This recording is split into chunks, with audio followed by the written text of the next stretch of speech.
Hello there, lovely people. It's Alex from Nintendo Life here, and I'm not alone. As you can see, I'm joined once again by Ollie. Hello, Ollie. Hello there, lovely people. It's Ollie from Nintendo Life here, and I'm not alone. I'm joined by the fabulous Alex. What would you do if I told you that Felix did that exact bit a couple of videos ago? I know he did, and I don't care. Superb. Well, despite our jolly demeanours, we come with not very good news overall. There's a couple of NES games released by Limited Run Games that they've come out with a statement saying that, oh no, there could be big problems because the cartridges could be damaging your NES console, which I don't think I need to make a point of saying that's not a good thing. So, Ollie, tell us about it. You're the one who wrote the article on NintendoLife.com. Look it up. Yeah, so the games in question, we've got Rugrats, Adventures in Gameland, and I don't know how to pronounce this next one. Pio. This is why I passed it over to you, because I didn't know how to pronounce it. But we're on the right page then. Yeah, Pio Pow. Yeah. Limited Run Games have issued a statement. We'll put the full statement on screen now if you want to read it. But the broad scope is that they used a new manufacturer for these cartridges, which they haven't used before. They said that they have a very reliable manufacturer that they didn't use this time. Big questions as to why they did that. And it has resulted in an issue in the cartridges to do with voltage regulation. Now, I'm not an expert in electronics or, sort of the way that NES cartridges work or anything like that, but not regulating your voltage immediately just makes me go...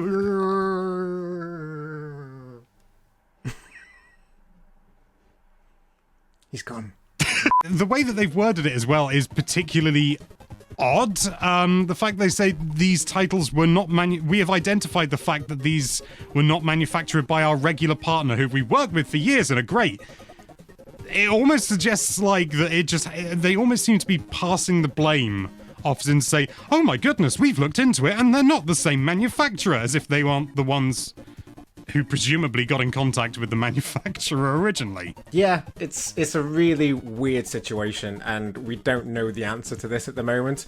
My only assumption right now is, Limited Run Games, they do a lot of stuff, they are quite prolific, and so my only assumption is they've gone to their regular manufacturer, and they've kind of said, hey, you know what, this is too much. We can't do this much. If you want Title A to be released in a timely manner, we can't take on Rugrats as well. And so they've then said, okay, well, we need to go to someone else and do this one. That's my assumption at this point. It could be anything. I feel like that sounds quite logical, but it's still a weird situation. It really is, and I think that's a reasonable assumption. I think they're going to be... Presumably the knee-jerk reaction from some people is that they were cheaping out using a cheaper manufacturer, and we don't know that that's the case. Apologies, that was my watch. This manufacturer could in fact be more expensive. We don't know. And I do think that, for all their faults, Limited Run Games, I think, have at least done the right thing here with a full and frank statement. They're pulling it. They're not selling anymore at the moment. One could make the argument that what else could they do? They could have just carried on selling them and not acknowledged it and just, let people toast their systems. I was going to say fry, but it really is more of a gentle toasting from the sounds of it, because they do refer to prolonged use. And this is one of the frightening things with these older systems as well, because if this was the Switch or something, it's still nowhere near acceptable by any stretch of the imagination. But you can just go, sort of rats, I need to, speak to them, get some money back from them or something like that, and then get a new console, or get Limited Run to send a new console. You can't do that with a NES. There is now a finite number of consoles in the world, and they are running out, not rapidly, but they're running out. Yeah, it's not something that you want breaking on you at this point. No. It's bad enough if it is like a Switch or something, that is bad enough, but you can at least say, well, at least I can go out and pretty easily get a replacement, if need be, or get it fixed. With a NES, that's just... it could be an option. It is an option. There are some out there, and you can probably get it fixed. But it's not an easy solution by any means. So No. it's not something that you want kind of just breaking on you.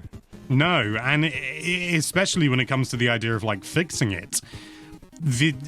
Obviously, I'm not I want to point this out again. I'm not an electronics expert. I'm not even a journeyman. I've been playing Oblivion.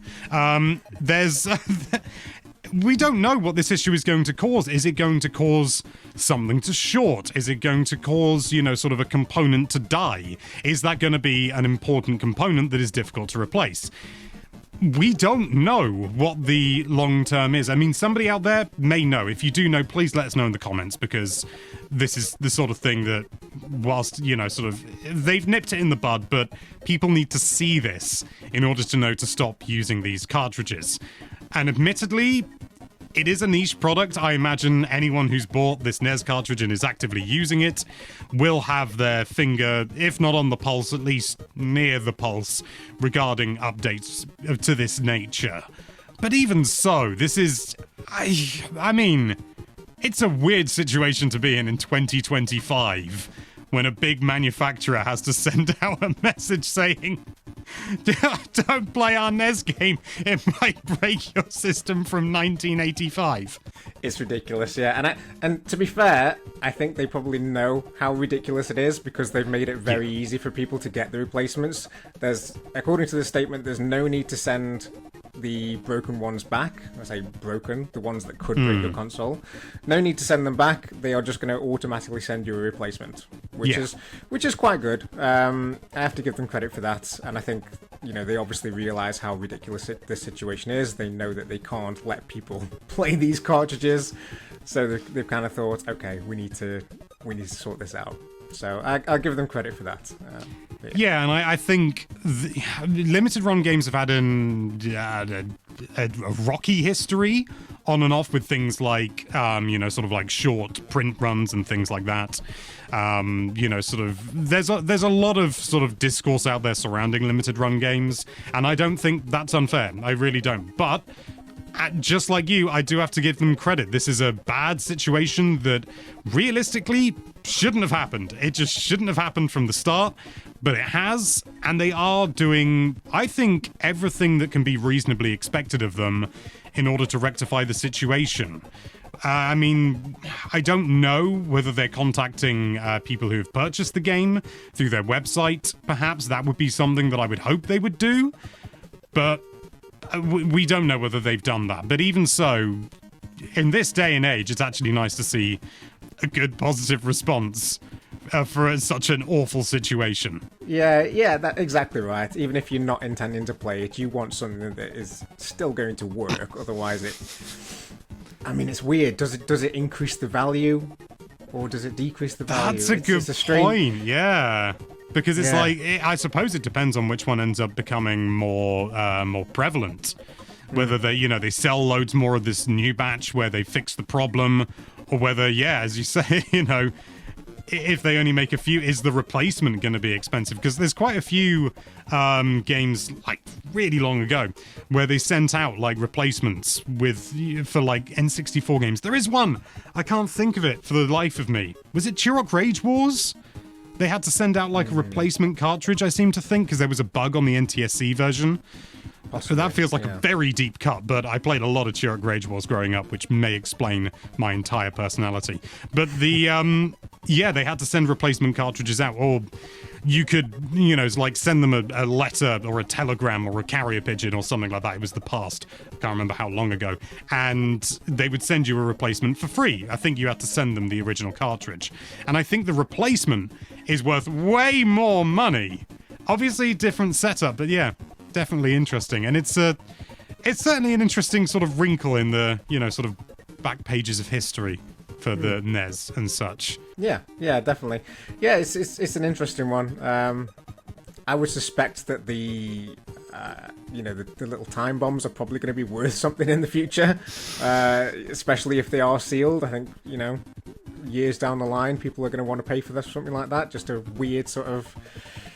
anomaly in limited run games history. So, Yeah. Yeah, I'm sure somebody out there is going to be really, really pleased they've got a game that can damage consoles. But anyway, have you been affected by this? Do you have a game? Have we saved you potentially frying or toasting your NES console? Let us know with a comment down below. But for now, thank you so much for watching. If you like this video, then why don't you be careful what you do with that subscribe button. We're looking into it.